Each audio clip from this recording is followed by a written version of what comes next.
Bismillahirrahmanirrahim. Assalamualaikum warahmatullahi wabarakatuh.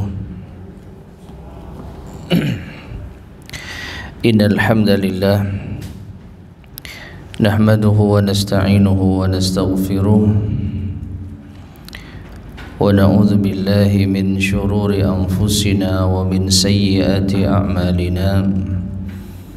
من يهده الله فلا مضل له ومن يضلل فلا هادي له وأشهد أن لا إله إلا الله وحده لا شريك له وأشهد أن محمدا عبده ورسوله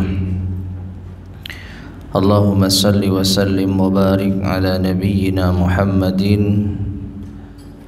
وعلى آله وأصحابه ومن تبعهم بإحسان إلى يوم الدين أما بعد. Ma'asyiral muslimin rahimani wa rahimakumullah. Melanjutkan kembali kajian kita membahas kitab Taysirul Karimir Rahman fi Tafsiri Kalamil Mannan yang disusun oleh Syekh Abdurrahman Ibn Nasir As-Sa'di rahimahullahu ta'ala. Dan kita masih membahas tafsir ayat yang ke-244 sampai 252. Iya, 246. Oh iya, betul, 246 sampai 252. Terakhir kita sampai pada pembahasan tentang sifat seorang pemimpin pasukan, yaitu harus memiliki kecerdasan, yaitu ilmu, dan juga memiliki kekuatan. Sampai pada ucapan al-muallif rahimahullahu ta'ala, falamma tara'asa fihim Talutun, maka tatkala Talut menjadi pemimpin bagi mereka, wajannadahum warattabahum, dan menjadikan mereka sebagai pasukan dan mengatur mereka, wa fassala bihim ila qitali aduwihim, dan memilih di antara mereka untuk memerangi musuh mereka, wa kana qad ra'a minhum min dha'fil azaimi wal himam, dan sungguh Talut telah melihat dari mereka berupa kelemahan tekad, wal himam, dan semangat, ma yahtaju ila tamyizis sabiri minan nakil, apa yang butuh untuk membedakan antara yang bersabar dan yang tidak bersabar, yang putus asa. Faqal, maka Allah berfirman, innallaha mubtalikum binahar, sesungguhnya Allah telah menguji kalian dengan sungai. Ini ayat yang ke-249 kalau nggak salah ya. Innallaha mubtalikum binahar.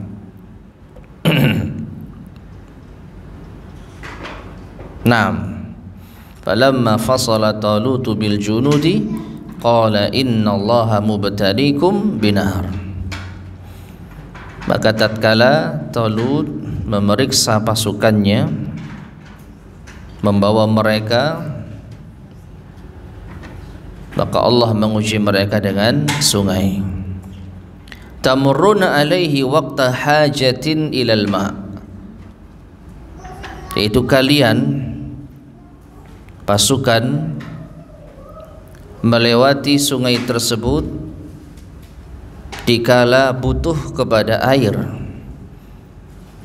Jadi kondisi kehausan Allah uji mereka dengan melewati sungai. Faman syariba minhu falaysa minni, maka barang siapa yang minum dari air sungai tersebut, ia bukan termasuk golonganku. Ai la yatba'uni, dia bukan pengikutku. Lianna dzalika burhanun ala qillati sabrih, karena yang demikian itu adalah bukti atas sedikitnya kesabarannya. Wa wufuri jaz'ihi, dan menunjukkan atas keputusasaannya. Wa man lam yat'amhu fa innahu minni, dan Talut mengatakan, dan barang siapa yang tidak meminumnya, maka sesungguhnya ia termasuk golonganku, termasuk pengikutku. Lisidqihi wa sabrihi, karena kesabarannya dan kejujurannya. Lisidqihi, karena kejujurannya, wa sabrihi, dan kesabarannya. Illa man iqtarafa ghurfatan biyadihi, kecuali barang siapa yang menciduk satu cidukan dengan tangannya. Jadi boleh minum tapi hanya satu cidukan tangan saja. Ai fa innahu musamahun fiha, maka sesungguhnya yang demikian itu diberi toleransi. Yang tidak boleh itu mengambil dengan jumlah yang banyak, dimasukkan ke tempat, yaitu minum mereka, dijadikan bekal mungkin, atau minum dengan sebanyak-banyaknya di tempat beberapa kali, yaitu cidukan. Adapun kalau satu cidukan saja hanya sekedar untuk menghilangkan dahaga, maka itu diberi toleransi, dimaafkan. Falamma wasalu ila dzalikan nahar, maka tatkala mereka sampai pada sungai tersebut, kanu muhtajina ilal ma, wa kanu muhtajina ilal ma, dan mereka sangat butuh air. Syaribu kulluhum minhu, ternyata seluruh mereka meminumnya. Illa qalilan minhum, kecuali sebagian kecil dari mereka. Jadi hampir seluruhnya tidak bisa melewati ujian tersebut. Padahal Talut sudah mewanti-wanti sebelumnya, nanti kalau ketemu sungai jangan kalian meminum airnya, kecuali hanya satu tegukan saja, satu cidukan tangan saja. Namun ternyata hampir semuanya melanggar, menunjukkan mereka tidak bisa bersabar dan mereka tidak jujur. Fa innahum sabaru wa lam yashrabu, yang sedikit mereka adalah orang-orang yang sabar dan tidak meminumnya. Falamma jawazahu huwa alladhina amanu ma'ah, dan tatkala Talut dan orang-orang yang beriman bersamanya itu melewati sungai tersebut, qalu, mereka orang-orang yang tidak sabaran tadi, ai annakiluna awil ladzina abaru, itu mereka orang-orang yang takut untuk berperang atau orang-orang yang melewati sungai tersebut, mengatakan la taqata lanal yauma bijalut wa junudih, tidak ada kemampuan bagi kami pada hari ini untuk melawan Jalut dan pasukannya. Jadi mereka sudah putus asa, mereka tidak percaya diri, sehingga mereka merasa tidak mampu melawan Jalut. Fa in kana al-qailuna humun nakilin, Dan apabila yang berkata itu adalah mereka orang-orang yang tidak mau berjihad, mereka takut untuk berperang, fahada qaulun yubarriruna bihi nukulahum, maka justru ini adalah pembenaran dari ketakutan mereka.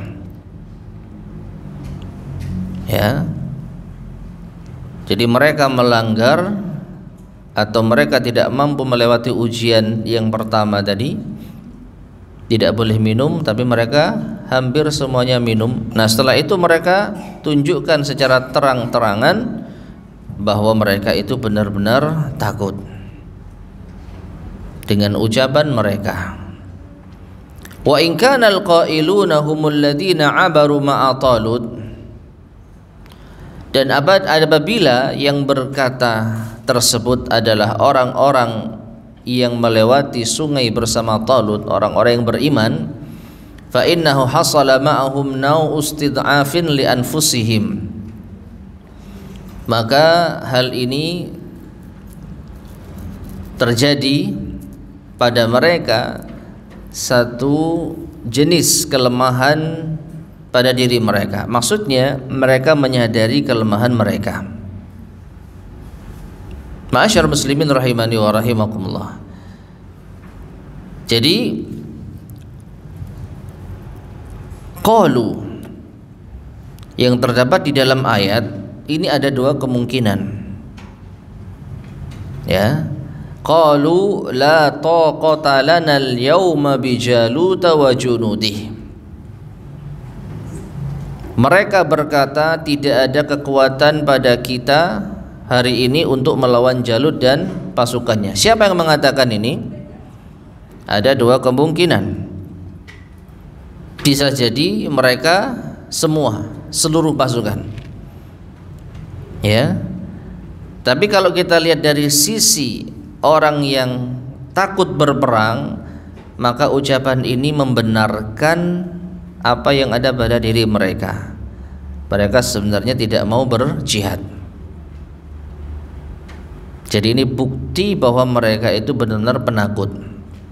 Tapi kalau yang mengatakan adalah orang-orang yang beriman, yang berhasil melewati ujian tentang sungai tersebut bersama Talut atau bersama Talut, maka ini hal yang wajar, karena mereka merasa memiliki kelemahan. Ya, jadi mereka bukan beralasan untuk tidak mau perang, tapi mereka mungkin melihat dan mengukur kemampuan mereka. Kayaknya kita nggak bisa, kayaknya kita tidak memiliki kekuatan yang cukup untuk melawan Jalut dan pasukannya. Walakin syajja'ahum 'ala tsabati wal iqdami ahlul imanil kamil. Akan tetapi mereka ini dikuatkan, diteguhkan oleh orang-orang yang memiliki keimanan yang sempurna. Haitsu qalu, di mana mereka berkata, kam min fi'atin qalilatin ghalabat fi'atan katsiratan biiznillah wallahu ma'as sabirin. Betapa banyak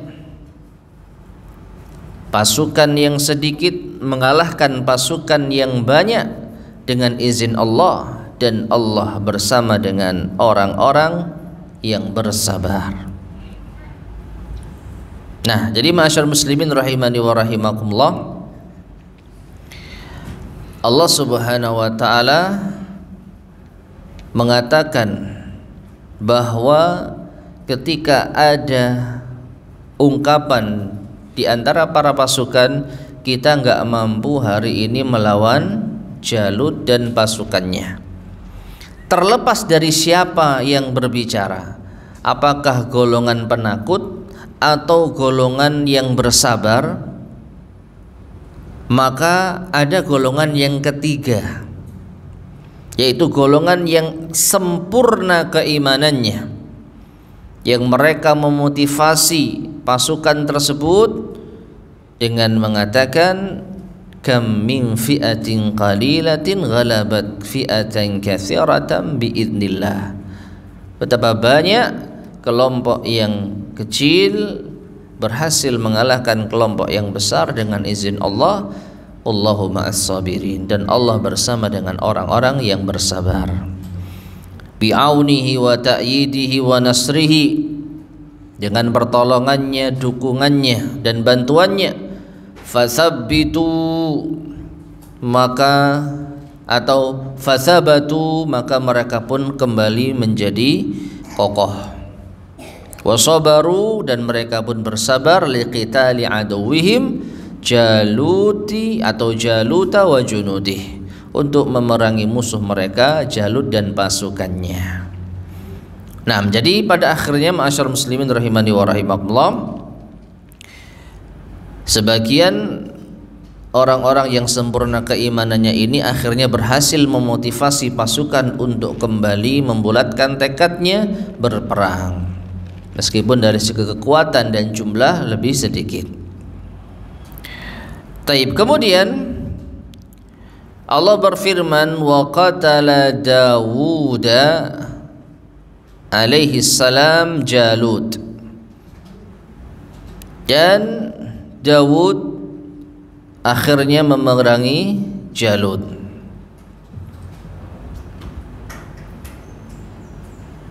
Ini ayat yang ke-251, betul ya?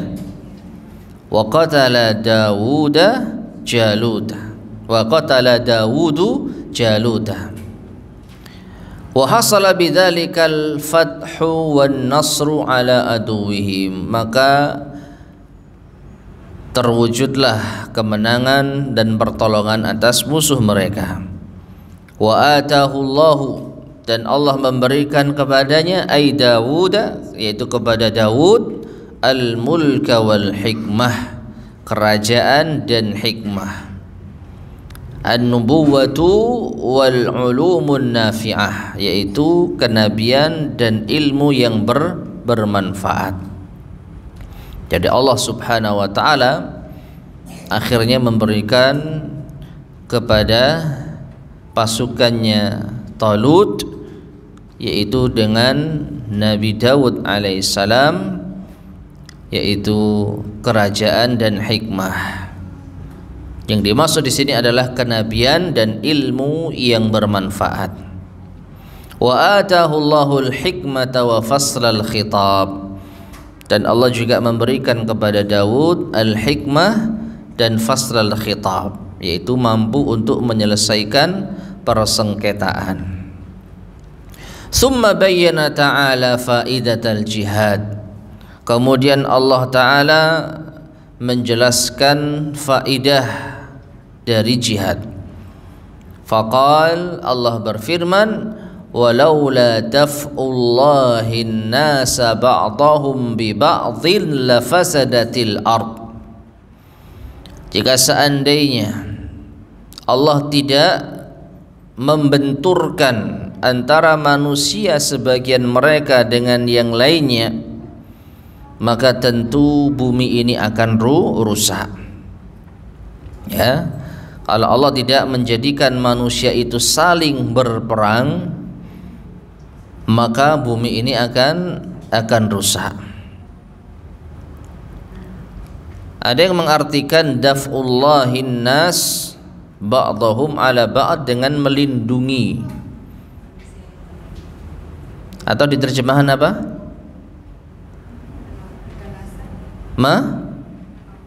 Menolong, menolak. Walaula daf'ullahi nasa ba'dahum bi ba'din. Coba dibaca terjemahannya. Seandainya Allah tidak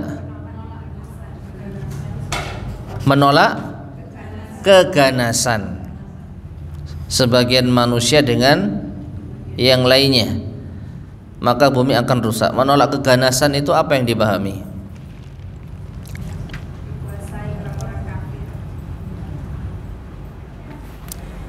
Allah tidak membiarkan, falaula daf'ullah, seandainya Allah tidak menolak keganasan, Berarti artinya Allah menolak keganasan sebagian manusia dengan yang lainnya, dengan cara ya melindungi orang-orang yang beriman agar tidak ditimpa keganasan orang-orang kafir, orang-orang yang memusuhi mereka. Ya. Tidak ada masalah dengan arti ini. Adapun tadi saya terjemahkan daf'ullahi nasa ba'dahum bi ba'd, yaitu membenturkan sebagian manusia dengan yang lain. Artinya kalau tidak ada perang, kalau tidak ada pertempuran antara manusia dengan manusia yang lain, la fasadatil ard, maka bumi akan rusak. Bi istila'il kafarah, dengan berkuasanya orang-orang kafir, wal fujjar, dan orang-orang fajir, wa ahli syarri wal fasad, orang yang berbuat buruk dan kerusakan. Ya. Artinya kalau tidak ada syariat jihad, misal orang-orang yang menguasai bumi ini berbuat kerusakan, mereka orang-orang kafir, lalu Allah tidak mensyariatkan jihad, tidak ada pertempuran antara sebagian manusia dengan manusia yang lain, maka tentu bumi akan rusak. Artinya apa? Orang beriman harus ngalah, kan gitu konsekuensinya kalau tidak ada perang. Ya. Kalau tidak ada syariat jihad yang manusia akan saling berperang, saling berbenturan, maka bumi akan rusak. Karena apa? Orang-orang kafir akan mendominasi bumi. Orang-orang yang berdosa, orang-orang fajir, ya, akan berambisi menguasai dunia. Orang yang beriman misalkan ya harus ngalah, maka bumi akan rusak. Oleh karena itu Allah membenturkan sebagian manusia dengan sebagian yang lain dengan syariat jihad. Ya. Nah, ini jadi di antara faedah jihad, menjaga bumi ini tidak rusak. Menjaga bumi ini tidak rusak dengan dikuasai oleh orang-orang kafir. Walakinallaha dzu fadlin 'alal 'alamin, akan tetapi Allah memiliki karunia atas alam semesta. Haitsu latafa bil mu'minin, di mana Allah bersikap lembut kepada orang-orang yang beriman. Wa dafa'a anhum wa an dinihim, dan membela mereka dan agama mereka. Bima syara'ahu wa bima qaddarahu, dengan syariatnya dan takdirnya. Jadi Allah mensyariatkan jihad untuk melindungi orang-orang yang beriman dan agama mereka. Lalu Allah mentakdirkan kemenangan bagi orang-orang yang beriman. Kemudian falamma bayyana hadhil qissata, maka ketika Allah menjelaskan kisah ini, qala li rasulih sallallahu alaihi wasallam, maka Allah berkata kepada Rasulullah sallallahu alaihi wasallam, itu ayat yang ke-252, ayat ke-252. Tilka ayatullahi natluha 'alaika bil haqq wa innaka laminal mursalin. Demikianlah ayat-ayat Allah yang kami bacakan kepadamu wahai Muhammad dengan kebenaran, dan sesungguhnya engkau sungguh benar-benar di antara utusan Allah. Taib. Ini ayat yang terakhir yang sudah kita baca dari pertemuan sebelumnya. Ya. Jadi tilka ayatullahi natluha 'alaika bil haqq. Setelah Allah kisahkan semua tentang Jalut, tentang Talut, tentang Dawud, maka Allah mengatakan itu adalah ayat-ayat Allah yang kami bacakan kepadamu wahai Muhammad dengan kebenaran. Dan sesungguhnya engkau termasuk di antara para rasul. Berkata al-muallif rahimahullah, wa min jumlatil adillati ala risalatihi, dan di antara sejumlah dalil atas kerasulan beliau, kerasulan Nabi kita Muhammad sallallahu alaihi wasallam, hadhil qissatu, yaitu kisah ini. Ya. Jadi kisah ini termasuk di antara bukti kerasulan Nabi kita Muhammad sallallahu alaihi wasallam. Haitsu akhbara biha wahyan min Allah, di mana Allah telah mengabarkan kisah ini kepada beliau sebagai wahyu dari Allah, mutabiqan lil waqi', yang sesuai dengan kenyataan. Wa fi hadhil qissatu ibarun katsiratun lil ummah, dan di dalam kisah ini terdapat ibrah, pelajaran katsirah yang banyak, lil ummah, bagi umat ini.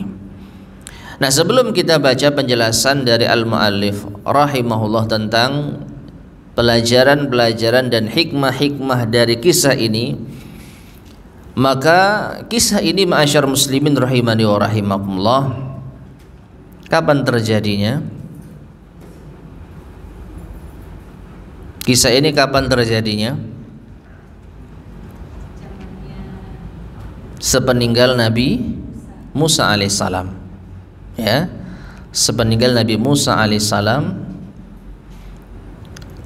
yang meminta kepada Allah, nabi di antara nabi mereka meminta kepada Allah agar mengangkat seorang pemimpin perang, seorang raja.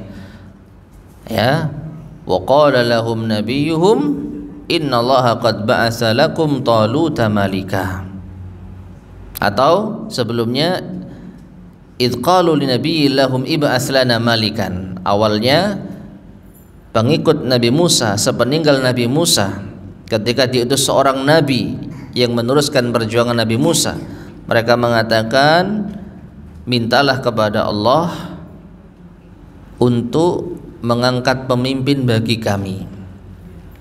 Jadi mereka ini orang-orang yang terusir dari negerinya. Mereka ingin merebut kembali kehormatan mereka. Jadi mereka sadar mereka butuh pemimpin yang bisa diandalkan untuk mengembalikan kehormatan mereka, yaitu kaum Bani Israel sepeninggal Nabi Musa. Mintalah mereka kepada nabi mereka agar memohon kepada Allah supaya diangkat seorang pemimpin di kalangan mereka. Maka nabi ini pun meminta kepada Allah, dan Allah turunkan wahyu bahwa yang akan memimpin mereka siapa? Talut. Ya. Nah ini. Lalu terjadilah yang terjadi. Mereka awalnya menolak karena mereka punya calon-calon yang lain. Namun Allah menjelaskan bahwa pemimpin pasukan itu harus punya ilmu, kecerdasan, ahli siasat perang, dan kekuatan, yang akhirnya mereka mengikuti dan mereka mendapatkan kemenangan melalui Daud. Nah, jadi kisah ini kisah Bani Israel masa lalu sepeninggal Nabi Musa alaihissalam. Dan kisah ini kisah yang betul-betul mereka banggakan, turun-temurun sampai di zaman Nabi kita Muhammad sallallahu alaihi wasallam. Bisa kita katakan kisah itu hanya mereka yang tahu. Ya, hanya dari kalangan Bani Israel saja yang tahu.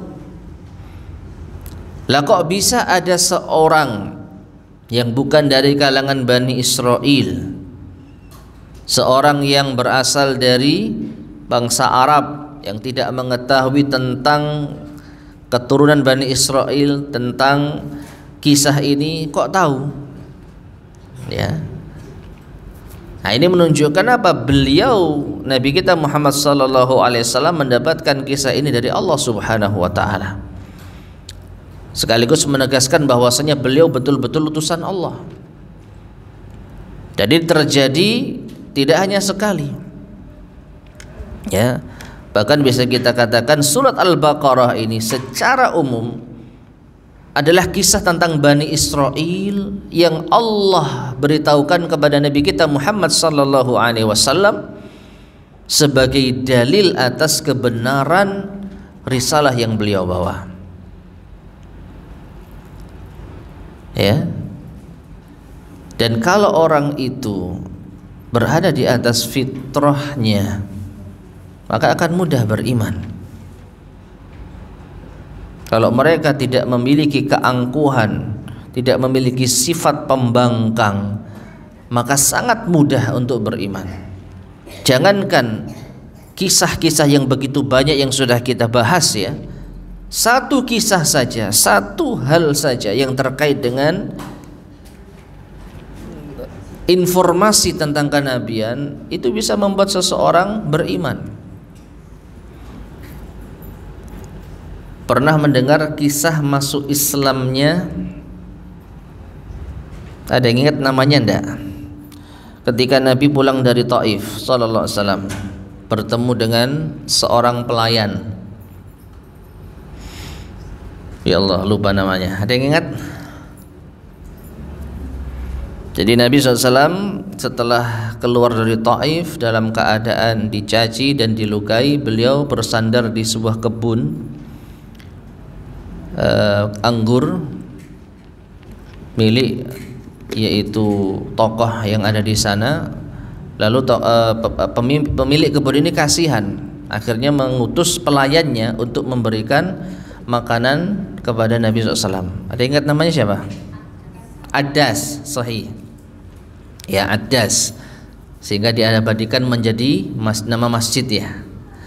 Nah, apa kata Nabi SAW ketika mendapatkan jamuan yang diberikan oleh Adas, pembantu tersebut? Ada yang ingat nggak? Jadi Adas, pembantu itu disuruh majikannya untuk memberikan anggur kepada dua orang ini. Kasihan orang ini, kasih anggur dia. Lalu setelah diberikan, Nabi SAW memakannya dengan membaca apa? Bismillah. Membaca Bismillah. Nah, si Adas ini heran, selama ini tidak pernah dia dengar bacaan Bismillah. Aneh ya, makan baca Bismillah itu hal yang tidak pernah didengar sebelumnya oleh orang-orang pada umumnya. Maka Nabi SAW menanyakan, kamu dari mana? Siapa namamu? Kamu dari mana? Kata Adas, beliau dari Ninawa. Ya, Ninawa yaitu sebuah kota ataupun daerah yang berada di Irak. Maka kata Nabi SAW, oh itu negerinya Yunus bin Matta. Adas tambah kaget lagi, loh, kamu kok tahu tentang Nabi Yunus? Ya, hanya sekedar tahu nama daerah Nabi Yunus alaihissalam. Maka Nabi SAW mengatakan, dzakan Nabi, ya, hadza akhi an-Nabi. Ya, atau kama qala Nabi SAW, beliau adalah seorang Nabi. Ya, beliau adalah saudaraku seorang Nabi dan aku pun juga seorang Nabi. Maka langsung apa? Mencium keningnya dan masuk Islam. Perhatikan masyaallah muslimin rahimani wa rahimakumullah. Adas dengan fitrahnya meyakini nggak mungkin ada orang yang tahu tentang Nabi Yunus beserta tempatnya kecuali dia mendapatkan wahyu dari Allah Subhanahu wa taala. Bayangkan, hanya dapat clue sedikit saja, ya, dengan fitrahnya dia beriman kepada Allah Subhanahu wa taala. La Bani Israil, berapa banyak clue yang telah mereka dapatkan. Kisah-kisah yang begitu banyak, kisah-kisah yang mengagumkan, kisah-kisah yang mereka banggakan, bahkan termasuk kisah-kisah yang menjadi celah atas sejarah kelam mereka, dosa-dosa mereka. Nabi SAW tahu. Dan beliau bukan seorang yang bisa baca tulis sehingga bisa membaca sejarah Bani Israel. Dan mereka juga tahu bahwa Muhammad itu seorang ummi. Ya, dan beliau tidak memiliki para sahabat yang ahli sejarah, meskipun pada akhirnya mereka dengan kedustaan mereka menuduh Nabi sebagai asatirul awwalin, pendongeng. Jadi apa yang disampaikan oleh Nabi SAW tentang kisah-kisah Bani Israel yang betul-betul beliau dapatkan dari wahyu Allah, itu disebut sebagai pendongeng. Padahal itu benar, bukan dongeng, itu nyata, itu realita. Termasuk kisahnya Talut melawan Jalut. Nah, harusnya kalau mereka menyadari ini kisah yang mereka banggakan, yang disampaikan oleh seorang yang tidak bisa baca tulis, ini bukan orang biasa, ini Nabi dan Rasul. Harusnya mereka dengan mudah beriman kalau mereka masih di atas fitrahnya yang lurus. Tapi karena mereka kaum yang pembangkang, maka ini tidak berarti apa-apa bagi mereka, ya. Tapi setidaknya Allah Subhanahu wa taala telah menurunkan bukti yang nyata tentang kerasulan beliau. Tinggal mereka mau beriman atau tidak. Kalau mereka mau beriman, selamat. Kalau tidak beriman, maka mereka akan diazab. Nah, sekarang kita lanjutkan di antara ibrah, pelajaran berharga dari kisah ini. Qala al-muallif rahimahullah, minha, di antaranya fadilatul jihadi fi sabilihi. Kisah ini tentu memiliki pelajaran tentang keutamaan jihad di jalan Allah, wa fawaidihi, dan faedah-faedah jihad, wa samaratihi, dan buah yang didapatkan dari jihad, wa annahu sababul wahidu fi hifdhid din, dan bahwasanya jihad merupakan sebab utama di dalam menjaga agama. Wa hifdzil autan, menjaga negeri. Wa hifdzil abdani wal amwal, menjaga jiwa dan harta. Meskipun ada yang dikorbankan, ya, tapi pengorbanan yang ada itu jauh lebih sedikit dibandingkan dengan hasil yang didapatkan. Kalau nggak ada jihad, semua akan hancur dan binasa. Orang yang beriman tidak boleh ngelawan kalau dijajah, misalkan, ya. Maka yang terjadi apa? Ya mereka akan menyerahkan jiwa, harta, bahkan agama mereka kepada orang-orang kafir. Pasrah. Tapi karena syariat jihad, ada perlawanan, meskipun jatuh korban, namun setidaknya kemaslahatan besar itu lebih dominan dibanding dengan korban yang kecil, ya.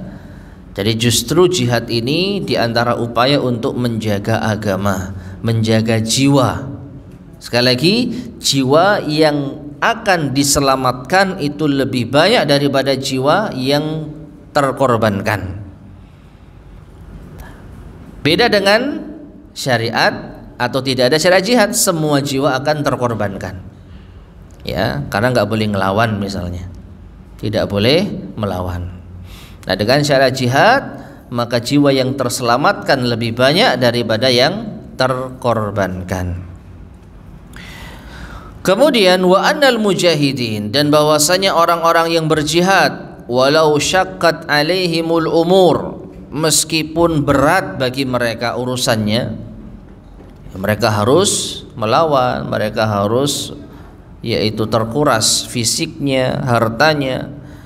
Fa inna awaqibahum hamidatun, maka sesungguhnya hasil yang akan mereka peroleh itu terpuji, apapun itu. Perhatikan, orang yang berjihad, apapun hasilnya, maka mereka mendapatkan hasil yang luar biasa. Kalau menang, agama mereka terselamatkan, nyawa mereka terjaga, harta mereka terjaga, bahkan mereka mendapatkan tambahan harta berupa apa? Ghanimah, harta rampasan perang. Kalau menang, kalau mereka masih tetap hidup di atas kemenangan. Kalau mereka tewas di medan pertempuran, tetap mereka mendapatkan kemenangan, yaitu mati apa? Syahid. Ya. Jadi ini faedah jihad yang luar biasa. Jadi hasil yang didapatkan pasti baik. Pasti baik. Kalau menang mendapatkan kebaikan dunia, kalaupun kalah tewas mendapatkan kebaikan akhirat. Kama annan nakilin, sebagaimana orang-orang yang takut untuk berjihad, mereka yang meninggalkan jihad, walau istarahu qalilan fa innahum sayat abuna tawilan. Seandainya mereka bisa beristirahat sejenak, maka mereka akan lelah kemudian hari dengan kelelahan yang panjang. Ya. Ini ibarat pepatah, bersakit-sakit dahulu, berenang-renang ke tepian. Berakit-rakit ke hulu, berenang-renang ke tepian. Bersakit-sakit dahulu, bersenang-senang kemudian. Yaitu apa? Orang yang berjihad. Susah dulu, susahnya sebentar, kemudian bahagianya lebih lama. Baik bahagia di dunia maupun di akhirat. Adapun orang-orang yang enggan berjihad, mereka orang-orang yang penakut di dalam berjihad, maka mereka bersenang-senang dahulu, nyantai-nyantai dahulu sejenak, tetapi mereka akan sengsara dengan waktu yang panjang di kemudian hari. Ya, karena mereka tidak melawan. Jadi mereka tidak ada upaya, tidak mengeluarkan energi, tidak mengeluarkan harta, tapi mereka serahkan nyawa mereka, berarti hanya sejenak kesenangannya. Ya. Tetapi di akhirat mereka akan mengalami kelelahan yang panjang. Nah, itu faedah yang pertama. Wa minha, dan di antara faedah atau pelajaran dari kisah ini, al-intidabu li riyasati man fihi kafaah. Itu hendaknya menyerahkan kepemimpinan bagi yang memiliki kafaah, bagi yang memiliki yaitu kecukupan atau apa? Kredibilitas, kapabilitas, ya. Memiliki kapabilitas. Wa annal kafa'ah, dan kapabilitas ini tarji'u ila amrain, kembali pada dua masalah mendasar. Dua perkara penting. Ilal ilmi, yang pertama ilmu, allati huwa ilmu siyasati wat tadbir, yaitu ilmu siasat dan pengaturan. Ilmu siasat perang dan bagaimana mengorganisir pasukan. Itu yang pertama, harus punya kecerdasan dari segi siasat. Wa ilal quwwah, dan yang kedua adalah kekuatan. Allati yanfadu bihal haq, yang dengannya kebenaran ini akan berlaku, kebenarannya akan bisa diberlakukan. Orang punya kecerdasan tapi nggak punya kekuatan, ya siapa yang mau ikut? Ya, pemimpinnya lemah, ngatur sana ngatur sini, maka turun kredibilitasnya, kecuali dalam kondisi uzur. Tapi kalau pemimpinnya ini pandai mengatur, pandai berstrategi, dan fisiknya mumpuni, maka ini akan lebih menunjang keberhasilannya sebagai seorang pemimpin. Naam. Wa anna man ijtama'a fihi al-amran fahuwa ahaqqu min ghairihi, dan bahwasanya siapa yang terkumpul di dalam dirinya dua perkara ini, maka dia lebih berhak menjadi pemimpin daripada yang lain. Yang satu punya kecerdasan tapi nggak punya kekuatan, yang satu kuat tapi nggak cerdas, ya.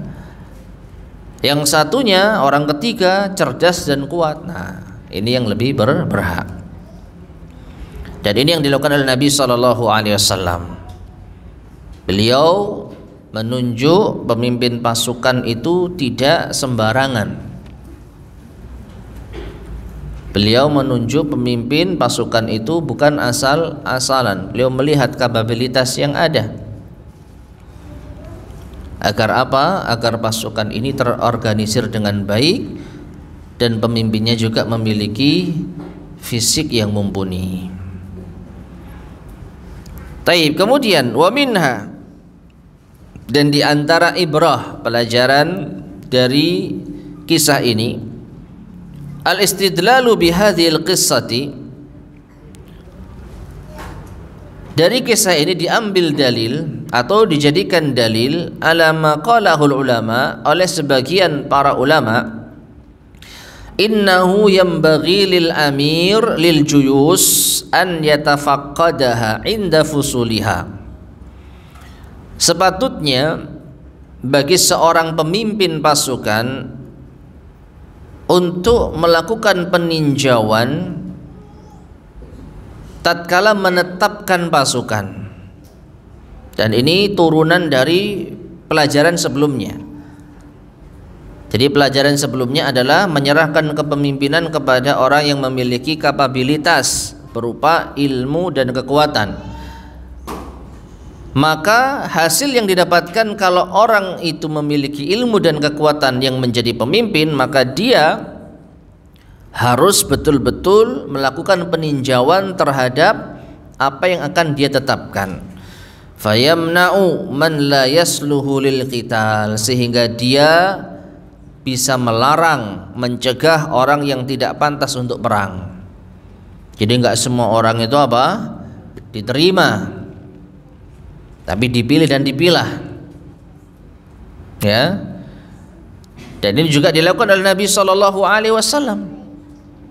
Tidak semua orang beliau izinkan untuk bergabung di dalam pasukan beliau. Di antaranya beliau memiliki standar yang sudah balik yang boleh ikut, ya. Yang sudah balik yang boleh ikut. Min rijal wa khail wa rikab, baik itu pasukan yang akan dipilih, dicek, ataupun kuda, ataupun kendaraan perang. Nah, ini apa? Ada peninjauan ulang, mana yang layak berangkat, mana yang tidak layak berangkat.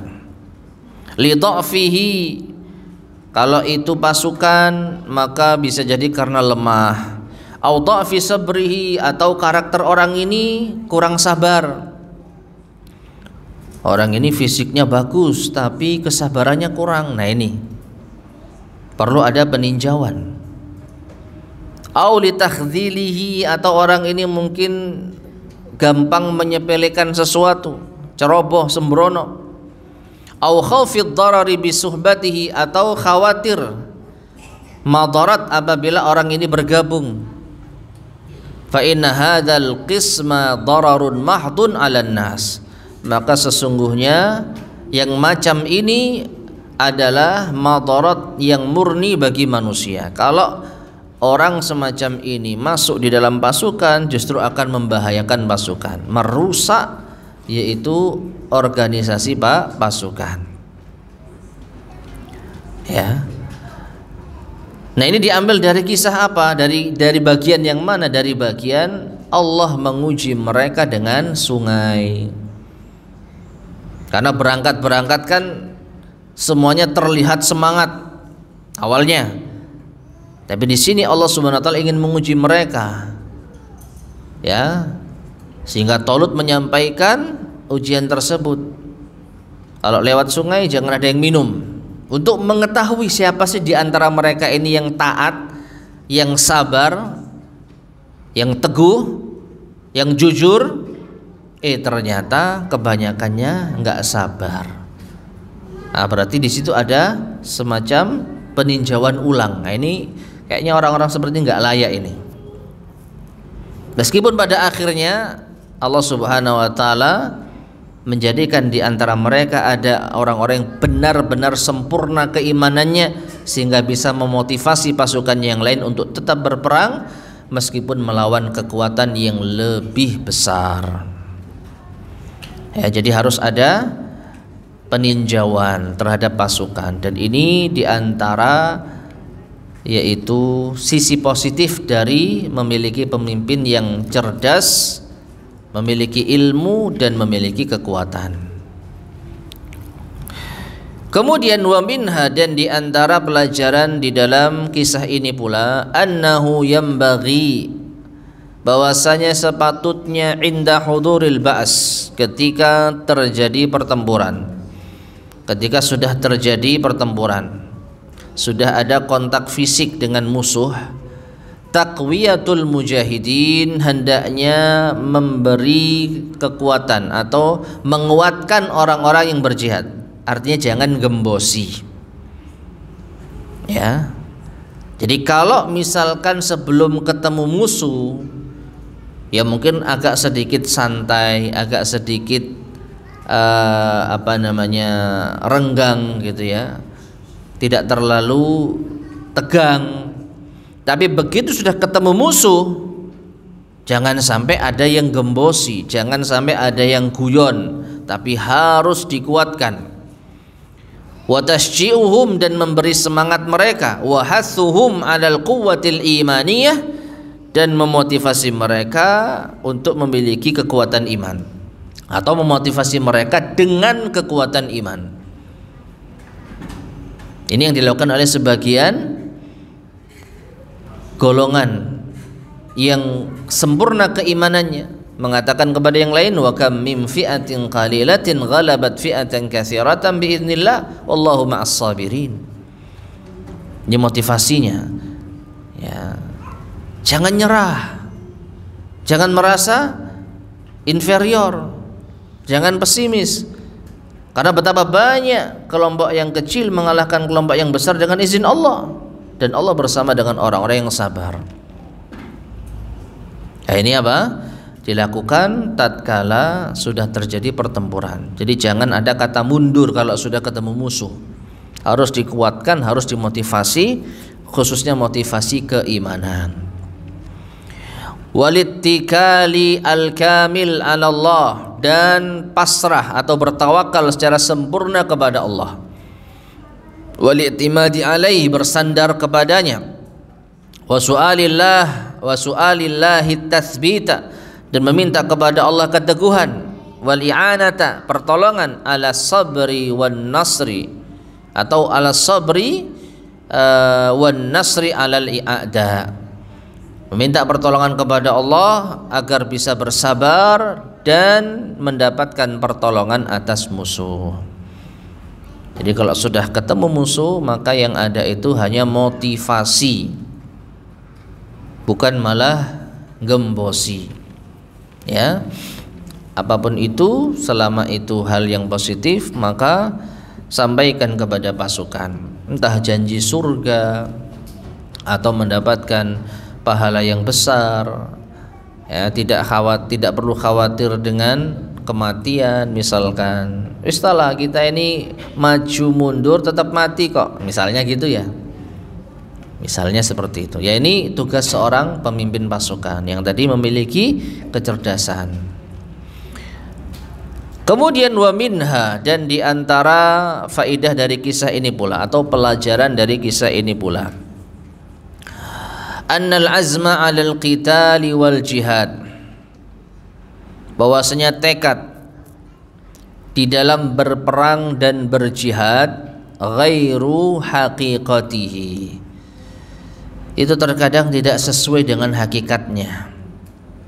Faqad ya'zamul insan, terkadang seseorang itu memiliki tekad, walakin inda hudurihi, tetapi ketika sudah ketemu musuh, ketika perang itu sudah berkecamuk, tanhallu azimatuhu, tekadnya pudar. Walihada kana min du'ain Nabi sallallahu alaihi wasallam, oleh karenanya di antara doa Nabi sallallahu alaihi wasallam, as'aluka tsabata fil amr wal azimata 'ala rusyd, aku memohon kepadamu ya Allah keteguhan dalam urusan dan tekad yang bulat atas petunjuk. Ma'asyar muslimin rahimani wa rahimakumullah, dari kisah ini kita bisa menyaksikan bahwa Bani Israel yang awalnya semangat, yang awalnya mereka memiliki tekad bulat, bahkan sebelum terbentuk pasukan mereka itu betul-betul ingin untuk mengambil kembali kehormatan mereka dengan meminta kepada Allah agar dibangkitkan seorang pemimpin yang bisa, yaitu memimpin mereka untuk memerangi Jalut. Jadi mereka semangat, mereka ingin kembali mendapatkan kehormatan, mereka ingin kembali menguasai daerah mereka. Namun ketika sudah mulai berjalan, nah sudah mulai apa? Loyo, pudar semangatnya. Ya. Maka perlu kita menguatkan tekad, di antaranya dengan doa. Karena Allah yang membolak-balikkan hati, sekarang semangat, besok lemes. Ya. Jauh-jauh hari semangat, tapi ketika sudah mendekati hari H sudah mulai lemas, sudah mulai pesimis, sudah enggak ada lagi semangat. Maka kita butuh apa? Keteguhan, di antaranya dengan doa. Makanya Nabi SAW mengajarkan doa, Allahumma as'aluka as-sabata fil amr. Ya, ya Allah, aku memohon kepadamu keteguhan di dalam sebuah urusan. As'aluka as-sabata fil amr wal azimata ala rushd. As'aluka as-sabata fil amr. As'aluka as-sabata fil amr. Aku memohon kepadamu keteguhan dalam suatu urusan. Wal azimata ala rushd, dan tekad bulat di atas petunjuk. Dan doa ini bukan hanya ketika kita berjihad saja. Doa ini umum. As'aluka as-sabata fil amr, memohon keteguhan dalam urusan apa saja, urusan positif tentu saja, urusan yang bermanfaat. Ya, kita mau mengadakan misalkan kajian bakti sosial, semangat awalnya, tapi setelah melihat aduh dananya kok pas-pasan, ini kok pada banyak yang tumbang, jalan enggak ya, nah, lanjut enggak ya. Nah, terkadang kita butuh apa? Motivasi, doa. Ya Allah, berikanlah kami keteguhan dalam urusan. Kalau sudah jalan, kalau sudah memulai, kalau sudah mulai, ya maka harus lanjut, misalkan gitu. Kalau sudah direncanakan dengan baik, maka lanjutkan dengan memohon pertolongan dari Allah SWT. Wal azimata ala rushd, dan tekad bulat di atas petunjuk, memohon supaya tetap berada di atas petunjuk, tidak melenceng dari tujuan awal. Ya. Jadi kadang acara atau kegiatan yang akan kita lakukan ini mendapatkan godaan, mendapatkan halangan, ya. Gimana kalau acara yang dibuat seperti ini padahal ini menyelisihi syariat, padahal ini menyelisihi tujuan awal? Maka kita minta kepada Allah agar dikuatkan.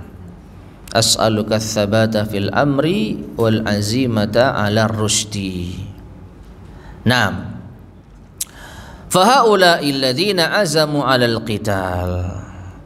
Maka mereka yang tetap bertekad untuk berperang, wa atau bi kalamin yadullu 'alal azmil musammami, dan mereka mengucapkan sebuah ucapan yang menunjukkan atas tekad yang kuat.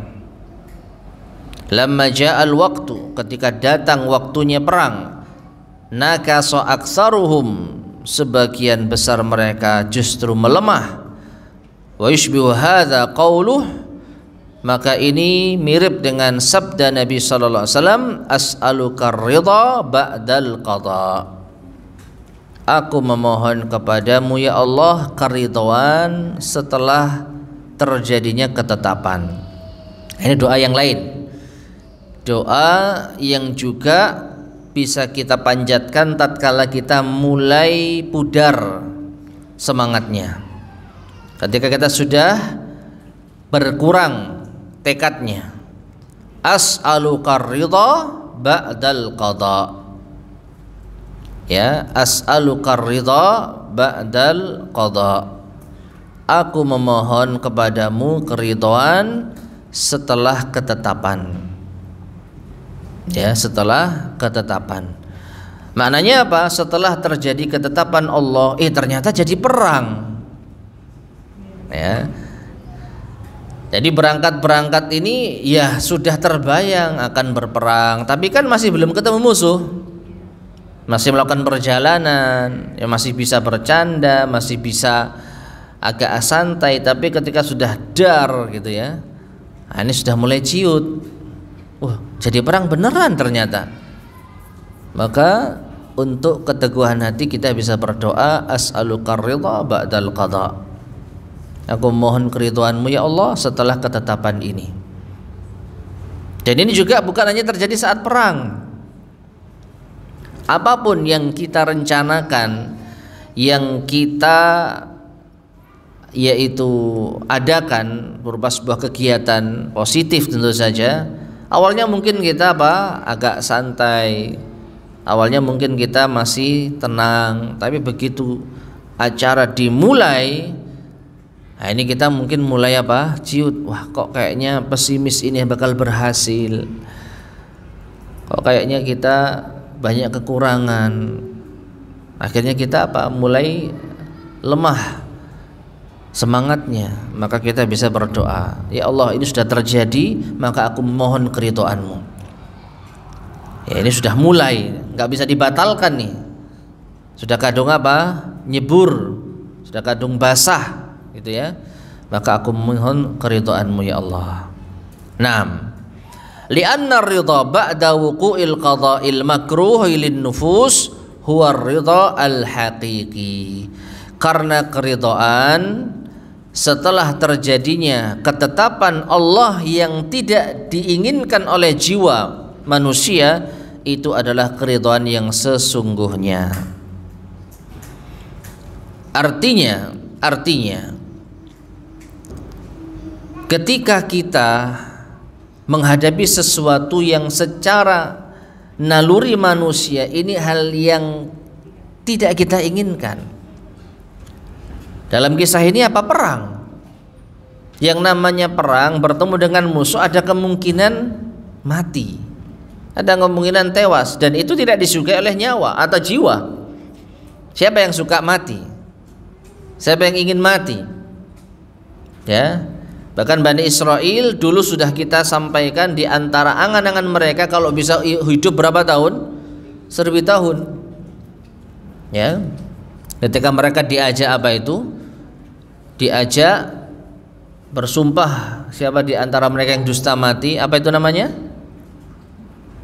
Ya Allah lupa. Ya, ketika mereka diajak untuk apa istilahnya itu? Saling bersumpah mubahalah. Nah, kan begitu. Karena mereka mengklaim bahwa yang masuk surga hanya Yahudi dan Nasara. Kalaupun mereka disiksa itu hanya sebentar saja. Ya. Kalau memang seperti itu keyakinan kalian, fatamannawul maut. Kalau gitu, harapkanlah kematian. Ayo kita mubahalah.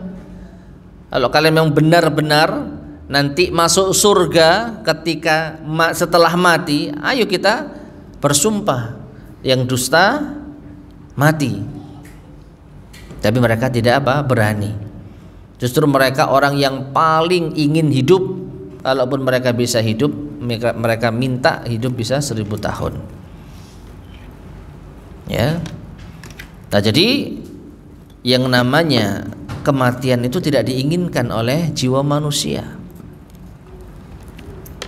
Maka dari itu ketika ada orang yang ridho setelah ketetapan Allah itu ada di hadapannya, ya sudahlah, ridho saya kalau memang harus mati dengan jihad, ya sudah. Maka ini keridhoan yang hakiki, bukan kepura-puraan.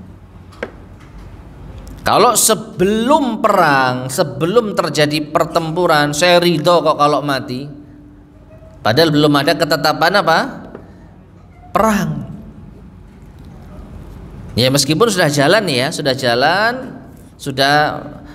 menuju medan pertempuran, tapi belum terjadi kontak fisik. Lalu ngomong saya ridho mati.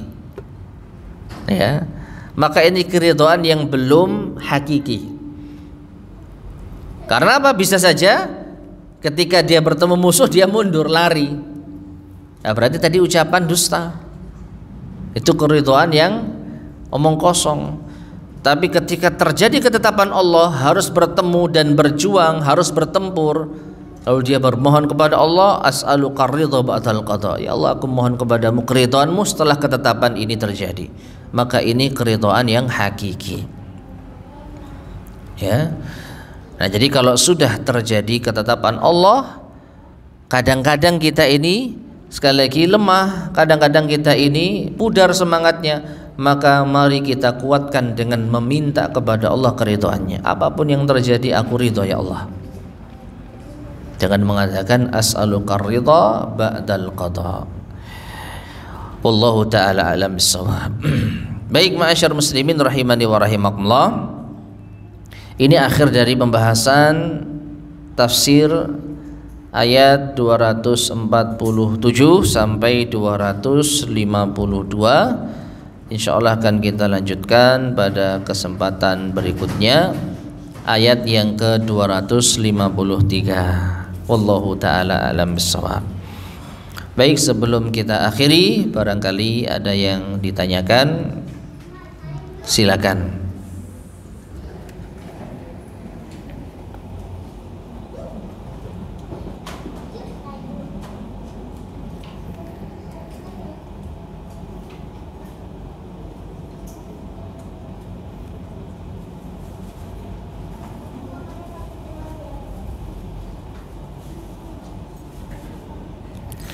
Baik, jika tidak ada yang sampaikan, kita cukupkan sekian. Mudah-mudahan bermanfaat. Kurang lebihnya saya mohon maaf. Kita akhiri. Subhanakallahumma bihamdika asyhadu an la ilaha illa anta astaghfiruka wa atubu ilaik. Walhamdulillahirabbil alamin. Assalamualaikum warahmatullahi wabarakatuh.